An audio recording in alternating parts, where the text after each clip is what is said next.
श्री शिवाय नमस्तुभयम। दोस्तों, आप सभी लोग जानते हैं कि 16 अक्टूबर 2024 यानी बुधवार के दिन शरद पूर्णिमा तिथि पड़ रही है दोस्तों। और यह वह बुधवार है जो अश्विन महीने में पड़ने वाला सबसे बड़ा बुधवार शरद पूर्णिमा तिथि है, क्योंकि यह अश्विन महीने में पड़ रहा है। तो दोस्तों, इस बुधवार के दिन आपको यह उपाय अवश्य ही करना चाहिए। और दोस्तों, आप सभी लोग जानते हो बुधवार शरद पूर्णिमा तिथि का अगर सबसे बड़ा कोई उपाय है तो वह एक चुटकी हल्दी वाला उपाय है। तो दोस्तों, इस बुधवार शरद पूर्णिमा तिथि के दिन आप लोगों को इस एक चुटकी हल्दी वाला उपाय को जरूर करना है। बहुत सारे लोग होंगे जिन लोगों ने इस उपाय को ना किया हो, मतलब पूरा साल निकल गया, उन्होंने किसी भी दिन इस एक चुटकी हल्दी वाला उपाय को ना किया हो। पर दोस्तों, आपके पास एक आखिरी मौका बचा हुआ है जो कि 16 अक्टूबर के दिन है। तो इस दिन आप लोगों को इस वाले उपाय को जरूर कर लेना है।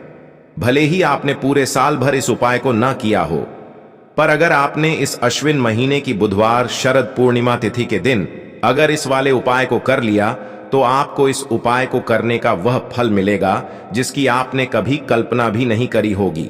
इसीलिए आप लोग इस वाले उपाय को एक बार जरूर कर लेना, ताकि आप लोगों के हाथ से यह मौका ना जा सके और आपको इस उपाय को करने का फल मिल सके।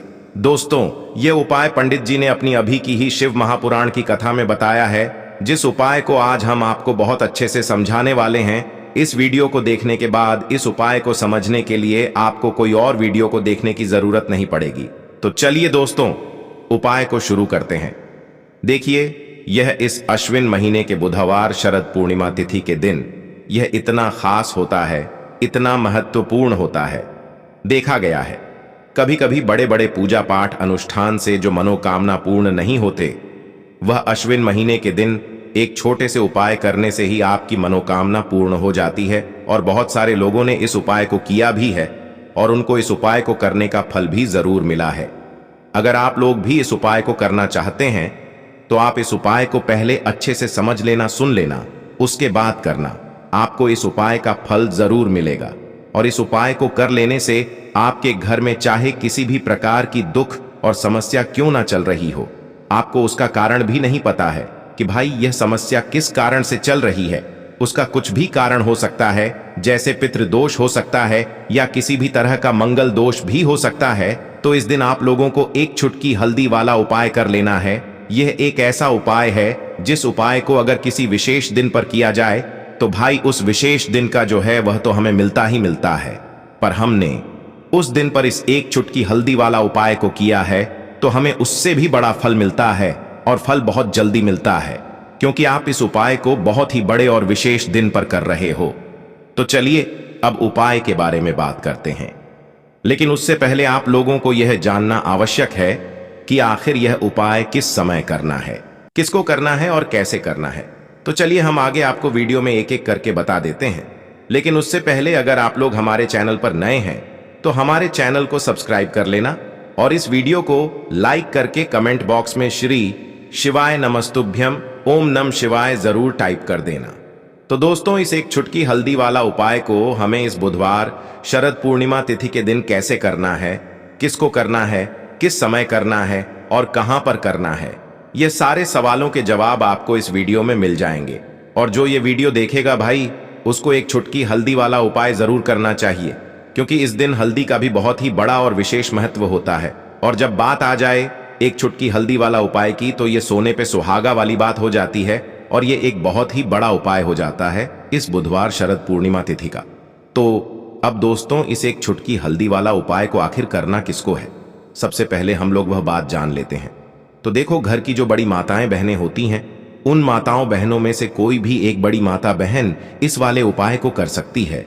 और दोस्तों, अगर आप चाहें तो अपने घर में से सभी सदस्यों को भी इस उपाय को करवा सकते हैं। अगर किसी व्यक्ति की खुद की कोई मनोकामना है, खुद की कोई दुख और परेशानी है जो कि वह अपने लिए ही करना चाहता है इस वाले उपाय को, तो वह खुद अपने लिए भी कर सकता है। बाकी अगर कोई घर में से ऐसा है जो कि अपने पूरे घर परिवार की सुख और शांति के लिए यह वाला उपाय करना चाहता है, तो भाई वह भी कर सकता है। उसमें भी कोई दिक्कत वाली बात नहीं है। कहने का मतलब यह है कि इस उपाय को हर एक सदस्य भी कर सकता है। और पूरे घर परिवार के सदस्य के लिए घर की बड़ी माताओं बहनों में से कोई एक माता बहन भी कर सकती है। माताएं बहनें अगर घर में उपस्थित ना हो या वह यह वाला उपाय ना कर पा रही हो तो फिर घर का कोई बड़ा सदस्य भी इस एक चुटकी हल्दी वाला उपाय को कर सकता है, चाहे फिर वह पुरुष ही क्यों ना हो, उसमें कोई भी दिक्कत वाली बात नहीं है। उसके बाद में दोस्तों जो अगला प्रश्न निकल कर आता है वह यह आता है इस उपाय को लेकर कि आखिर इस उपाय को हमें किस समय करना है, सुबह के समय करना है कि शाम के समय करना है। तो देखो, इस वाले उपाय को आप लोग सुबह के समय भी कर सकते हो और शाम के समय प्रदोष काल में भी कर सकते हो।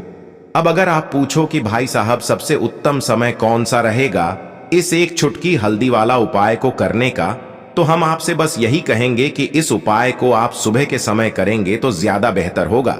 बाकी अगर शाम के समय भी करेंगे तो भी अच्छा होगा, उसमें कोई भी दिक्कत वाली बात नहीं है। तो अब दोस्तों जो अगली सबसे बड़ी और महत्वपूर्ण बात आती है वह ये आती है कि सुबह अगर हम उपाय को करेंगे तो हमें कितने बजे से ले कितने बजे तक के बीच में करना है, और शाम के समय प्रदोष काल में करेंगे तो हमें कितने बजे से लेकर कितने बजे के बीच में करना है। तो देखो, सुबह जितनी जल्दी हो सके आप उपाय को करने की कोशिश करना। बाकी अगर किसी कारणवश लेट भी हो जाओ, थोड़ी देर भी हो जाए, तो 10 या 11 बजे तक भी आप उपाय कर लेना, पर 12 बजे से ज्यादा देरी ना हो, ठीक है? इस बात का ध्यान रखना। उसके बाद में दोस्तों अगर शाम के समय प्रदोष काल की बात करें, प्रदोष काल का जो समय होता है वह शाम के 6 बजे से शुरू हो जाता है।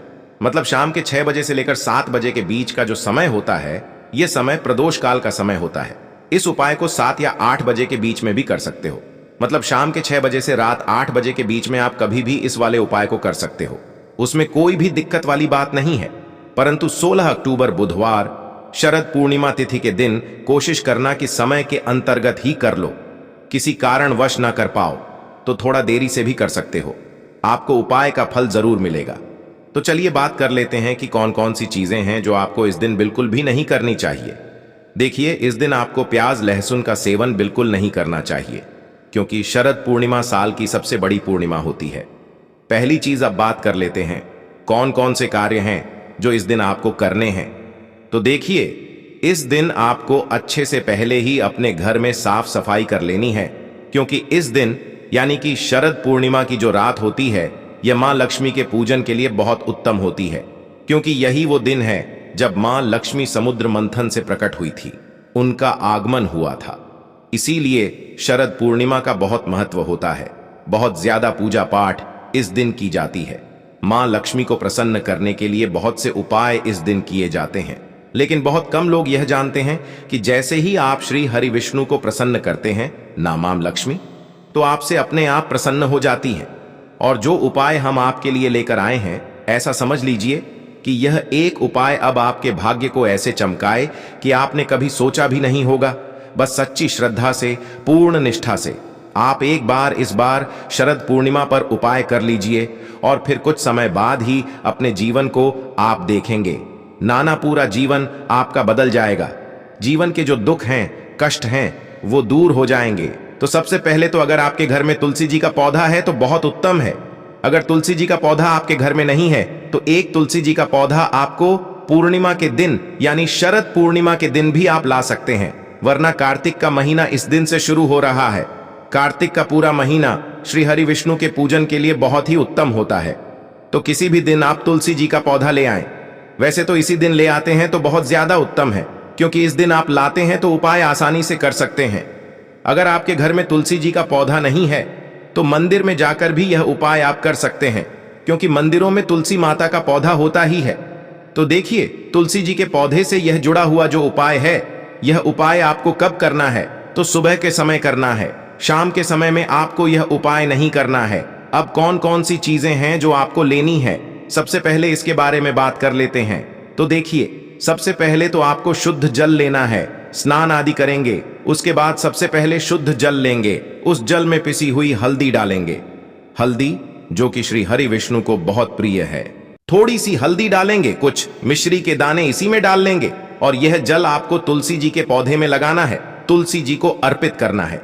अगर यहां पर आपको दूध मिल जाता है, कच्चा गाय का कच्चा दूध, तो और भी ज्यादा उत्तम है। अगर गाय का कच्चा दूध मिल जाए तो गाय का कच्चा दूध लें, और कच्चा ही दूध आपको तुलसी जी के पौधे में अपने हाथ से चढ़ाना है। मतलब अपने हाथ में थोड़ा थोड़ा लेकर थोड़ा थोड़ा सा तुलसी जी की पौधे की जो जड़ है उसमें आपको डालना है। और जो भी अपने जीवन में आपको चाहिए, धन चाहिए, अधिक धन चाहिए, आपकी तिजोरी धन से भरी रहे, बैंक बैलेंस बढ़ता चला जाए, पीढ़ी दर जो आपका धन है वो बढ़ता चला जाए, या फिर कर्जे जैसी समस्याएं, बहुत सारे लोग हैं जो कर्ज ले लेते हैं, नहीं उतर पाता है, तो जो भी आपके दुख है, कष्ट हैं, सब आपको माँ तुलसी से कह देना है। और यह छोटा सा उपाय शरद पूर्णिमा के दिन सुबह के समय में आपको कर लेना है।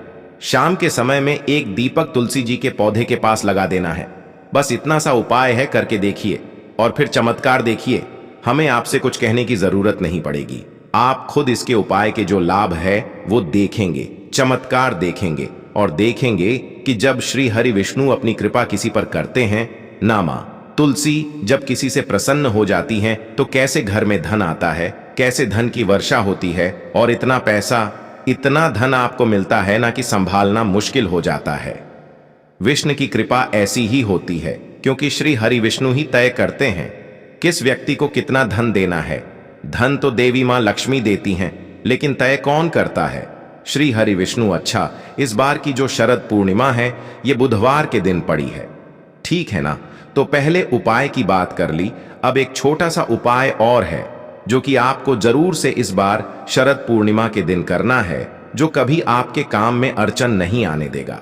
जैसे बहुत सारे लोग होते हैं, कहते हैं कि बिजनेस शुरू करना चाहते थे, नहीं कर पाए, करना चाह रहे हैं, नहीं कर पा रहे हैं, या बिजनेस तो शुरू कर लिया लेकिन उसमें लाभ नहीं हो रहा है, प्रॉफिट नहीं हो रहा है, या पहले बिजनेस बहुत अच्छा चल रहा था लेकिन अब बहुत नुकसान हो रहा है। नौकरी थी, पहले नौकरी चली गई, या नौकरी में प्रमोशन ही नहीं मिलता है। हमसे पीछे वाले लोग जो थे वो भी आगे जा चुके हैं और हम एक ही जगह अटक गए हैं। बहुत बार ऐसा जीवन में समय आ जाता है कि ऐसा लगता है कोई काम बनता नहीं है, और बनते हुए काम भी बिगड़ जाते हैं, है ना? तो आपको भी ऐसा लग रहा है तो आप भगवान गणेश की शरण में जाइए। अब देखिए, शरद पूर्णिमा जो आई है इस बार बुधवार के दिन आई है, और बुधवार का दिन गणपति का होता है। एक छोटा सा उपाय इस दिन कर लेते हैं तो कभी किसी कार्य में अड़चन नहीं आएगी, क्योंकि भगवान गणेश का नाम ही है विघ्नहर्ता। गणेश आपके जितने भी विघ्न हैं, कार्यों के सभी को दूर कर देंगे। करना क्या है, एक पान का पत्ता लेना है, उसके ऊपर आपको घी और कुमकुम, यानी कि कुमकुम रोली जो होती है उसके अंदर आपको थोड़ा सा घी डालना है, थोड़ा थोड़ा सा गाढ़ा उसे घोल लेंगे और पान के पत्ते पर। अब इसी कुमकुम और घी का आपको एक स्वास्तिक बनाना है।